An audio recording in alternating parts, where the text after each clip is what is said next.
Two girls kneel in the dark. One holds a knife, the other counts. 1, 2, 3. And then they both start stabbing their best friend. No argument, no warning, no struggle that lasts long enough to matter. Just a plan, executed exactly as rehearsed. And afterward, they walk back to the car like nothing happened. The next morning, one of them tweets, "Skylar, come home." She knows exactly where Skylar is, because she left her there. Skylar Neese was 16. Loud laugh.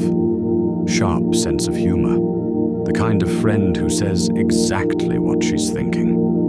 She lived in a quiet town in West Virginia, where nothing like this was supposed to happen. The kind of place where parents don't expect their child to disappear overnight.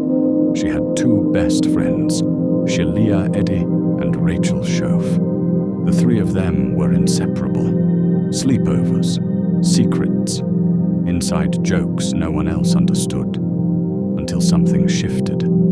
Because friendships at that age, they change fast. And sometimes it becomes 2 against 1. Skylar started to feel it. The distance, the exclusion. She even tweeted about it. "It really doesn't take much to let me know where I stand." At the time, it sounded like typical teenage drama. It wasn't.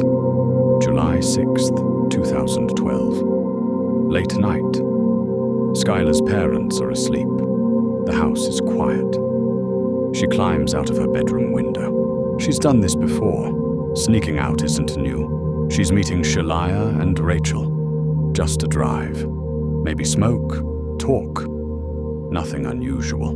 At 12:30 a.m., CCTV captures it. Skylar walks out, gets into their car. That's the last time she's ever seen alive. Now here's the first question.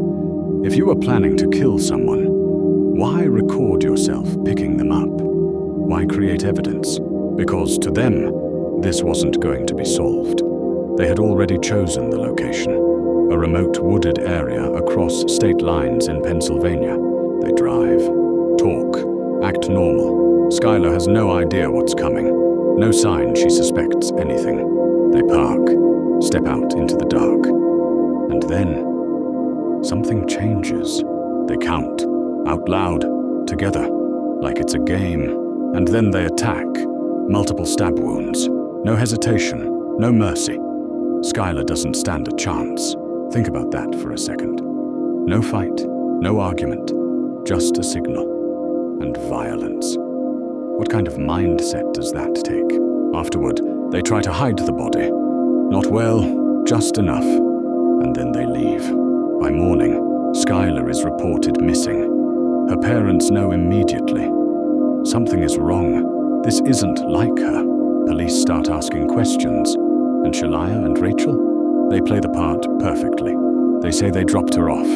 They help search. They comfort the family. And Shalia goes even further. She posts online, tweets, shares missing flyers, publicly begging for Skylar to come home. But she already knows. She was there. She did it. So here's another question. How do you live like that? How do you pretend? Every single day. For months, nothing breaks the case. No body, no confession, just suspicion. And two girls sticking to their story. Until January 2013.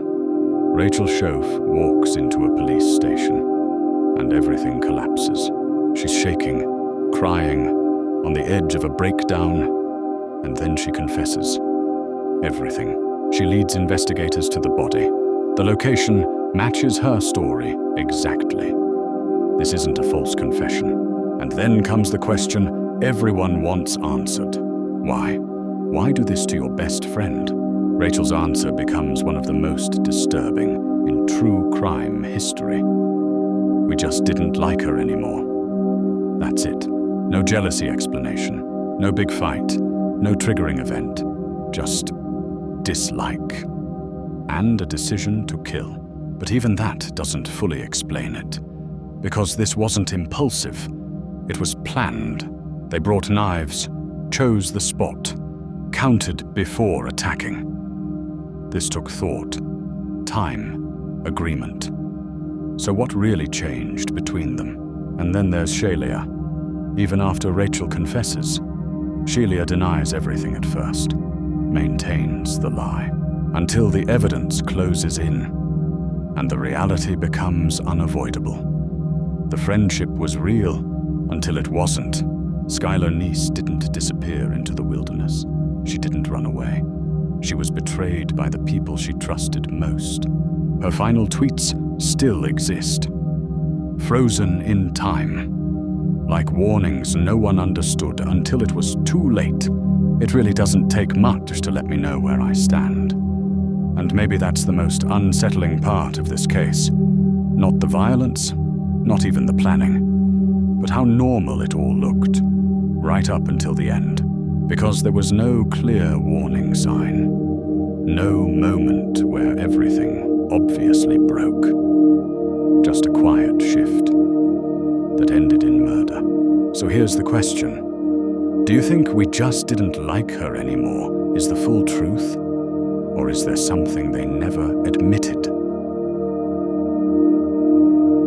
Skylar's story reminds us that friends aren't always what they seem.